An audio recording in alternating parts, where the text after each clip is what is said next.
英語聞き流し10分間、名作リスニング、英語テキストと MP3 ダウンロード、その他の物語は、ホームページよりご利用いただけます。88thpp.com 88thpp.com 2. The Red-Headed League. I had called upon my friend, Mr. Sherlock Holmes, one day in the autumn of last year and found him in deep conversation with a very stout, florid-faced, elderly gentleman with fiery red hair. With an apology for my intrusion, I was about to withdraw when Holmes pulled me abruptly into the room and closed the door behind me. "You could not possibly have come at a better time, my dear Watson," he said cordially. "I was afraid that you were engaged." "So I am. Very much so." "Then I can wait in the next room." "Not at all. This gentleman, Mr. Wilson, has been my partner and helper in many of my most successful cases, and I have no doubt that he will be of the utmost use to me in yours also." The stout gentleman half rose from his chair and gave a bob of greeting, with a quick little questioning glance from his small fat encircled eyes. "Try the settee," said Holmes, relapsing into his armchair and putting his fingertips together, as was his custom when in judicial moods. "I know, my dear Watson, that you share my love of all that is bizarre and outside the conventions and humdrum routine of everyday life. You have shown your relish for it by the enthusiasm which has prompted you to chronicle, and, if you will excuse my saying so, somewhat to embellish so many of my own little adventures. Your cases have indeed been of the greatest interest to me," I observed.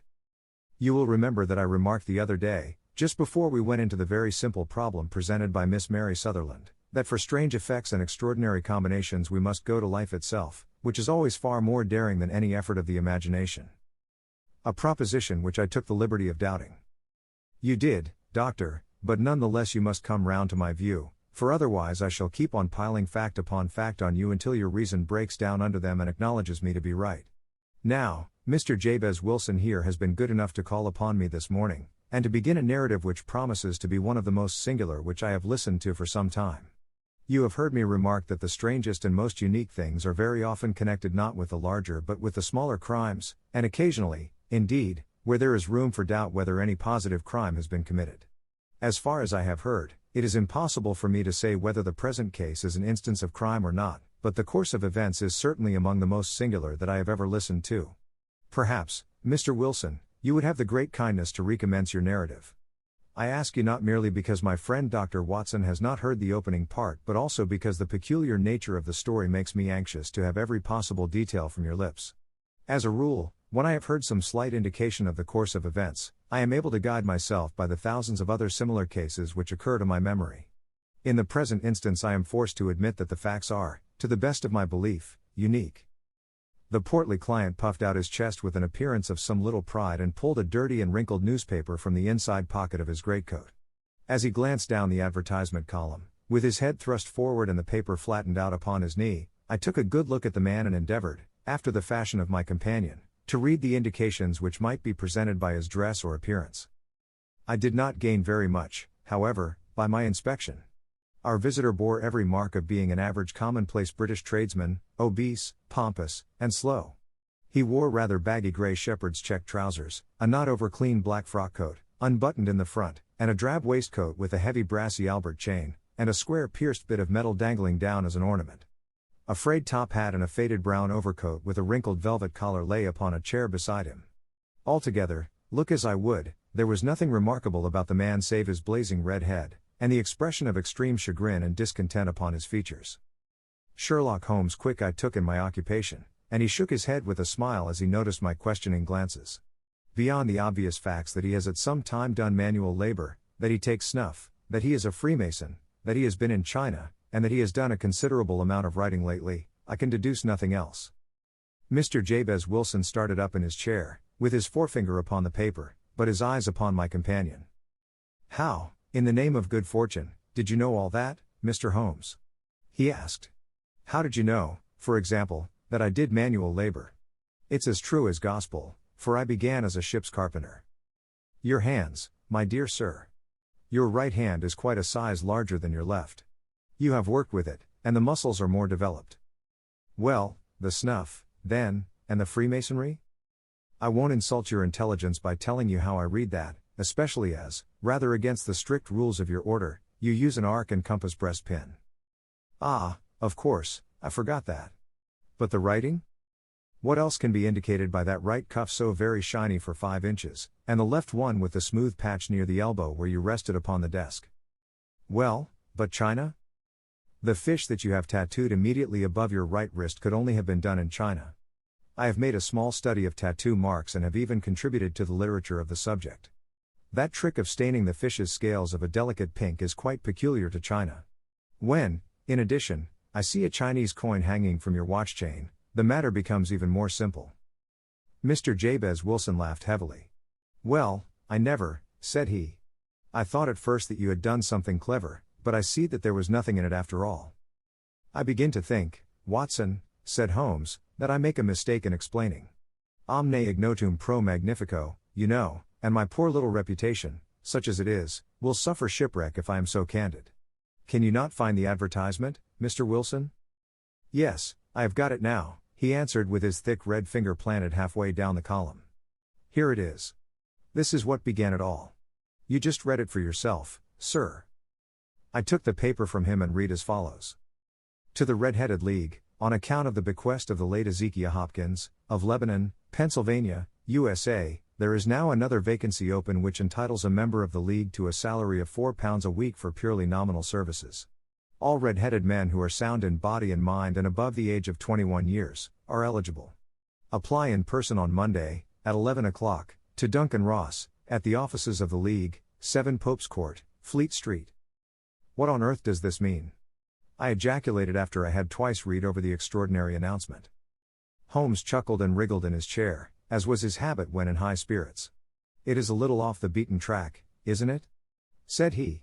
And now, Mr. Wilson, off you go at scratch and tell us all about yourself, your household, and the effect which this advertisement had upon your fortunes. You will first make a note, Doctor, of the paper and the date. It is the Morning Chronicle of April 27, 1890. Just 2 months ago. Very good. Now, Mr. Wilson? Well, it is just as I have been telling you, Mr. Sherlock Holmes, said Jabez Wilson, mopping his forehead. I have a small pawnbroker's business at Coburg Square, near the city. It's not a very large affair, and of late years it has not done more than just give me a living. I used to be able to keep 2 assistants, but now I only keep 1, and I would have a job to pay him but that he is willing to come for half wages so as to learn the business. What is the name of this obliging youth? Asked Sherlock Holmes. His name is Vincent Spaulding, and he's not such a youth, either. It's hard to say his age. I should not wish a smarter assistant, Mr. Holmes, and I know very well that he could better himself and earn twice what I am able to give him. But, after all, if he is satisfied, why should I put ideas in his head? Why, indeed? You seem most fortunate in having an employé who comes under the full market price. It is not a common experience among employers in this age.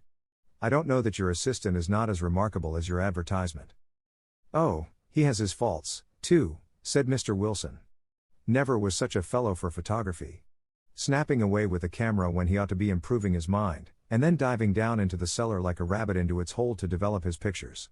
That is his main fault, but on the whole he's a good worker. There's no vice in him. He is still with you, I presume? Yes, sir. He and a girl of 14, who does a bit of simple cooking and keeps the place clean. That's all I have in the house, for I am a widower and never had any family. We live very quietly, sir, the 3 of us, and we keep a roof over our heads and pay our debts, if we do nothing more. The first thing that put us out was that advertisement. Spaulding, he came down into the office just this day 8 weeks, with this very paper in his hand, and he says, I wish to the Lord, Mr. Wilson, that I was a red-headed man. Why that? I asks.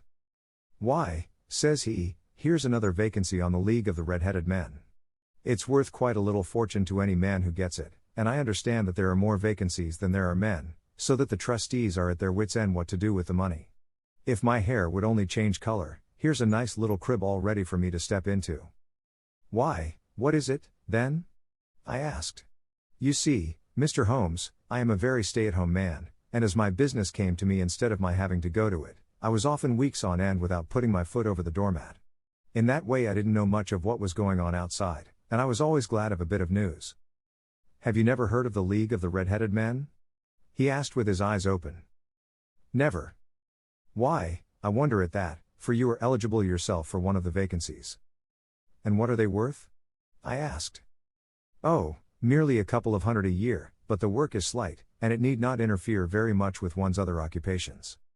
Well, you can easily think that made me prick up my ears, for the business has not been over good for some years, and an extra couple of hundred would have been very handy. Tell me all about it, said I. Well, said he, showing me the advertisement, you can see for yourself that the League has a vacancy, and there is the address where you should apply for particulars. As far as I can make out, the League was founded by an American millionaire, Ezekiel Hopkins, who was very peculiar in his ways. He was himself red-headed, and he had a great sympathy for all red-headed men, so, when he died, it was found that he had left his enormous fortune in the hands of trustees, with instructions to apply the interest to the providing of easy berths to men whose hair is of that color. From all I hear, it is splendid pay and very little to do. But, said I, there would be millions of red-headed men who would apply. Not so many as you might think, he answered. You see, it is really confined to Londoners, and to grown men. This American had started from London when he was young, and he wanted to do the old town a good turn. Then, again, I have heard it is no use your applying if your hair is light red, or dark red, or anything but real bright, blazing, fiery red. Now, if you cared to apply, Mr. Wilson, you would just walk in, but perhaps it would hardly be worth your while to put yourself out of the way for the sake of a few £100. Now, it is a fact, gentlemen, as you may see for yourselves, that my hair is of a very full and rich tint, so that it seemed to me that if there was to be any competition in the matter, I stood as good a chance as any man that I had ever met. Vincent Spaulding seemed to know so much about it that I thought he might prove useful, so I just ordered him to put up the shutters for the day and to come right away with me. He was very willing to have a holiday, so we shut the business up and started off for the address that was given us in the advertisement. 英語聞き流し10分間、名作リスニング、英語テキストと MP3 ダウンロード、その他の物語は、ホームページよりご利用いただけます。88thpp.com 88thpp.com